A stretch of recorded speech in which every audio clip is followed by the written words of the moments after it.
C'était le festival de street art de Grenoble, dans la ville où je suis installé. C'est un festival qui dure un mois, généralement au mois de juin tous les ans. Et cette année 2024, c'était déjà la 10e édition. Et moi, c'était ma 3e participation d'affilée. Quand j'arrive au pied de ce mur, ça change pas grand chose pour moi par rapport à d'habitude. Je suis assez confiant, je suis assez serein. Enfin, je veux dire, je peins dans mon quartier. C'est une surface qui m'intimide pas forcément. Le sujet de la peinture aussi, c'est quelque chose que je maîtrise. Non, franchement, là, pour le coup, sur ce mur, j'étais vraiment dans ma zone de confort, on va pas se mentir. Et j'étais même content, peut-être même un peu plus enthousiaste que d'habitude, parce que quand je peins de manière spontanée dans la rue, je peux pas non plus communiquer ça de manière officielle.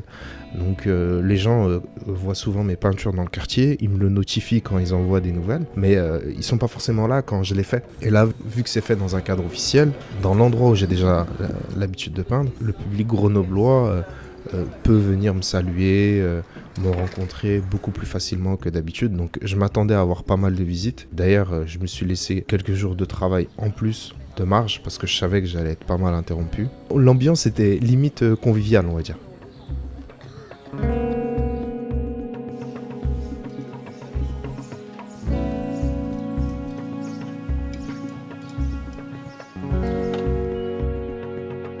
Le but, c'est de faire des motifs aléatoires et avec la maquette qu'on a déjà de prête, on fait un photomontage, on la superpose dessus et par exemple, admettons, je sais pas, par exemple, il y a une petite fleur là, je sais que le nez se retrouve par là-bas et je me repère au fur et à mesure comme ça. Ah, ça c'est mais deux fleurs, c'est pas, ça veut pas dire que c'est la même chose. Non, quand on utilise cette technique, la seule règle, c'est pas de faire les deux mêmes motifs l'un à côté de l'autre, c'est tout. C'est ce qui me passe à la tête. Ouais. Non, c'est pas... Comment faire Non. parler les visiteurs? Ouais, c'est la question qui revient le plus souvent. Soit on me demande ce que c'est les motifs, soit on me demande comment je fais pour me repérer. Donc,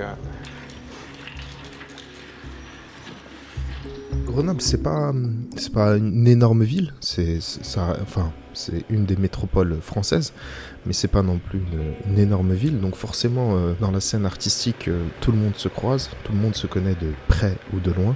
Quand j'ai voulu présenter plus officiellement mon travail, à ce moment-là, c'est moi qui ai contacté le festival. Apparemment, ils étaient très ravis d'avoir mes nouvelles à ce moment-là, vu qu'ils suivaient un peu ce que je faisais dans la ville. Ça reste un festival international, donc il y a pas mal d'artistes étrangers et nationaux qui sont invités. Et c'est l'occasion aussi pour les artistes locaux comme moi de mettre en avant leur travail et de pouvoir participer à un événement de cette envergure.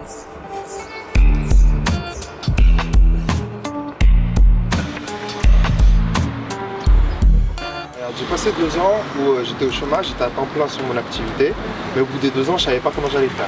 Tu vois, ça a été compliqué à la fin. Et après, ce que j'ai fait, c'est que j'ai trouvé un boulot à temps partiel et qui est assez bien payé pour que juste le temps partiel, ça me fasse un SMIC. Tu vois ce que je veux dire? Oui. Et ça fait que là, à l'heure actuelle, moi je trouve que c'est un privilège. Tu vois, je travaille juste le matin au laboratoire, dans le laboratoire où je travaille, juste le matin. Et après, j'ai toute l'après-midi et ma soirée pour bosser sur ce qui me plaît. Et si jamais pendant 2 mois, je vends rien du tout, je fais pas de projet ou quoi, mon loyer il est payé, je fais mes courses. Et je suis pas en train de stress en me dire, vas-y, c'est quoi le prochain projet? Les avantages à participer à un festival comme celui de Grenoble pour un artiste comme moi, dans un premier temps, je dirais, c'est peut-être la renommée du festival et le fait que ce soit sur le CV, entre guillemets. Et encore, je pense pas que ce soit vraiment le truc qui fasse la différence. Moi, l'atout principal que je trouve à ce genre d'événement, c'est que moi, de ma position d'artiste local, c'est l'occasion de rencontrer le public d'ici, d'échanger avec eux, de discuter avec eux. Ça crée beaucoup plus d'engagement par rapport à ton travail. Ça permet aussi de faire un peu de médiation sur ton travail, expliquer un peu ta démarche, ce que tu fais. Et puis l'autre intérêt aussi, c'est que vu que c'est un festival international, c'est aussi l'occasion de nouer des liens avec d'autres artistes étrangers qui ont d'autres techniques, d'autres savoir-faire, d'autres expériences. Donc c'est aussi extrêmement enrichissant à ce niveau-là. J'ai découvert une partie de la scène belge, Pete et Néant, dont j'apprécie déjà beaucoup le travail, mais j'ai beaucoup apprécié rencontrer ces deux artistes. Et ouais, on va dire que c'était un peu la découverte de l'année, c'était cool.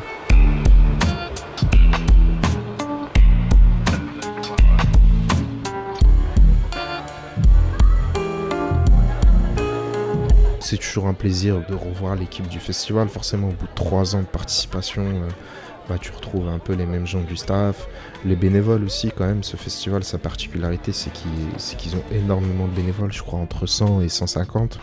Donc c'est des gens qui donnent de leur temps, qui sont passionnés de ça. Et donc c'est toujours l'occasion de faire des chouettes rencontres.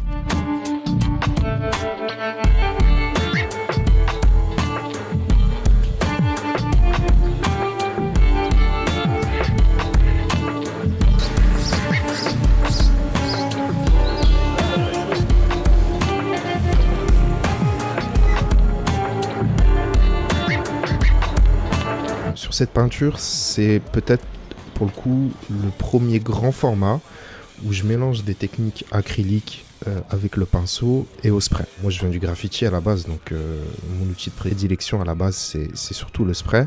Là j'ai introduit des techniques au pinceau que je mixe à mon travail depuis quelques mois déjà, mais c'était sur des plus petits formats. Là c'était l'occasion de tester ces nouvelles techniques sur un plus grand format, et je me suis fait avoir en fait un petit peu sur un petit défaut de l'acrylique. Faut savoir que quand j'utilise le pinceau en atelier chez moi sur toile, j'utilise la peinture à l'huile. Et la différence par rapport à mes habitudes, c'est que l'acrylique a tendance à foncer quand elle sèche. Alors que l'huile, la couleur que tu appliques restera la même, même après séchage. Et en fait, là, les mélanges de couleurs que j'ai fait moi-même pour cette peinture, pour le portrait, à la base, les mélanges correspondaient par rapport à ce que j'avais préparé, ma maquette, etc. Mais au final, après application, c'était beaucoup trop foncé. Et en fait, je trouve que malgré que je voulais avoir un contraste fort sur le personnage, il est un peu trop élevé. Quand on regarde la peinture, ça nous saute peut-être pas tout de suite aux yeux la position du visage, quelle partie est dans l'ombre, quelle partie est dans la lumière, l'orientation des cheveux, etc. Et je trouve que le fait que le contraste soit trop prononcé, ça peut gêner à ça. En plus, la plupart des gens